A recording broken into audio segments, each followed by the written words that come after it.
There has been no slouch in the heat department. Many areas getting close to 30 degrees. On top of that, a wildfire is burning near Chance Harbour, and showers and storms are on the go in parts of southeast Labrador. Good Monday afternoon/evening. I'm meteorologist Eddie Shear. Now with Shear Weather, you can get my app by searching Shear Weather in the Apple App Store, Google Play Store, or just visit shearweather.ca. That is the easiest way to kind of find what you're looking for. Weather headlines will tell us exactly what we can expect as we go into the next couple of days. Really, it stays hot. We have showers, we have thunder showers, and the fire ban will likely continue, and for good reason. What I want to share with you now is this picture taken in Chance Harbour earlier today by Erica Barrett. And look at the fire there. When you see smoke that high, that indicates that a fire is burning out of control and it's burning very hot, and that is exactly what we are seeing. There was a message put out by the Department of Fisheries, Forestry, and Agriculture earlier today, and I have this up in my app actually, and this was as of 2:35 this afternoon. The department said they are advising anyone in the Chance Harbour Resource Road cabin area to immediately leave the area due to an out-of-control forest fire. And again, as more details on this become available, I will pass them along, but sometimes with respect to these fires, the details are a bit slow to kind of emerge. And the reason this fire is spreading so effectively is A, it's dry, B, it's warm, temperature in that area likely close on 30 degrees right now. On top of that, it's dry. Look at the humidity, the dew points. They are low in the low teens. When they're low like that, humidex values aren't going to be much higher than the temperature, and relative humidity is low. It's also on the breezy side of things. So we factor in all of those factors, and we get the recipe for a fire that can spread out of control very quickly once it gets going. Now, the fire is driven primarily by the warm temperatures and the dry conditions, right?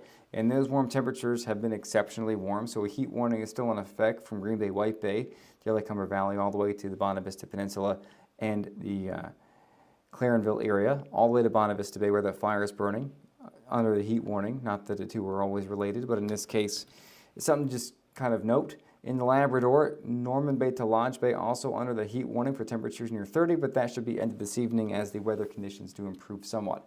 Now, still pretty warm in that area, 26 degrees in Cartwright, 26 in Makkovik, Mary's Harbor, currently reporting 26, 24 in Goose Bay, but notice the dew points in Labrador are close to 20, which means it's very muggy to almost the muggies category. One of my favorite things to talk about in the summer is the muggies.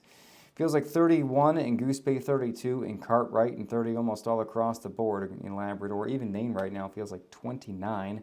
Now, we do have the heat and the humidity in Labrador. That is the recipe for the potential for some thunderstorms and a severe thunderstorm watch in effect for Upper Lake Melville and Eagle River for this evening, as it does look like we are going to see the potential for some fairly strong thunderstorms. And Environment and Climate Change Canada is thinking that as well. Area C there highlighted around Goose Bay, which means wind gusts to 90 kilometers per hour, hail as high as 2 centimeters, or as 2 centimeters in diameter rather, and rainfall amounts between 25 and 50 millimeters possible. Now, future radar will show the showers and storms passing through southeastern Labrador between about now and 9 o'clock or so. Once we're through there, the weather does begin to improve somewhat, and that's really about it for Labrador overnight. We are going to see some showers in the west and also some scattered showers and maybe even some thunder showers over western and central parts of Newfoundland overnight, working offshore by tomorrow morning. You can see that right there for the day tomorrow. More showers, more thunder showers in southeast Labrador in the afternoon, and likely could be stronger tomorrow than today because a cold front is going to spark those off tomorrow. So something to keep in mind for folks in southeast Labrador.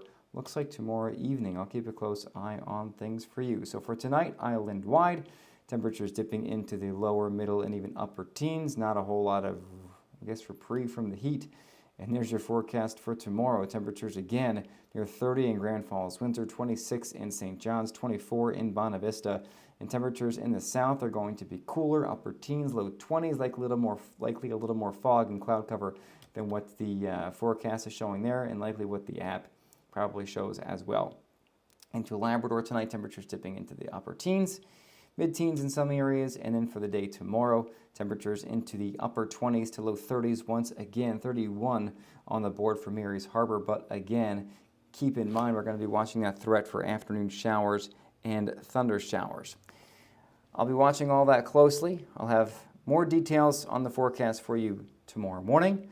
My next video should be up hopefully before 6 or 6:30 tomorrow morning. As always, have a great evening.